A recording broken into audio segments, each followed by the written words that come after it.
गावच्या वेशीवरच्या त्या धुकट रस्त्यावर एक लहानसा मुलगा, नामदेव, हुहू चालत होता. त्याच्या अंगावर पांढऱ्या रंगाचा धोतर कुर्ता होता. डोक्यावर रंगीत फेटा, ज्ञात तुशीची माळ आणि हातात एक छोटासा भगवा झेंडा. दुसऱ्या हातात टा होते, जे तो मधूनच हुवारपणे वाजवत होता. चेहऱ्यावर थोडीशी थकवा, पण डोळ्यांत मात्र प्रखर भक्ती आणि विठोबाच्या दर्शनाची आस.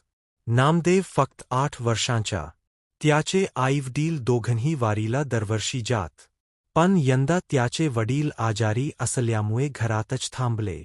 तरीही नामदेवने हट्ट धरला, आई, मला विठ्ठलाचं दर्शन घ्यायचंच. आईने बाच्या डोळ्यातली श्रद्धा पाहिली आणि अखेर होकार दिला. ती त्याला घेऊन वारक्यांच्या पंक्तीत मिसली. पहाटेपासून नामदेव आईबरोबर चालत होता. कधी थकून थांबायचा, पण जेव्हा कुठे ज्ञानोबा तुकाराम चा गजर व्हायचा, तेव्हा तो पुन्हा उत्साहाने टा वाजवत पुढे जायचा.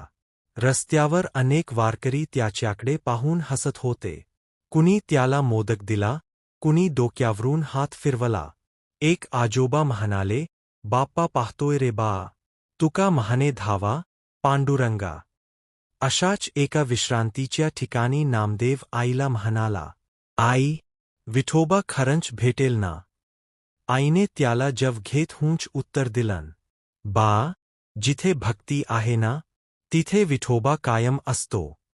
त्या संध्याकाळी पंढरपूरच्या वेशीवर उभा राहून नामदेवने पहिल्यांदाच विठोबाचे मंदिर पाहिले. गदगदलेल्या डोळ्यांनी त्याने विठोबाला नमस्कार केला. आणि त्या क्षणी त्याला जाणवले, वारी म्हणजे फक्त चालणे नाही, ती एक वाट आहे, श्रद्धेची, भक्तीची आणि विठोबाच्या भेटीची.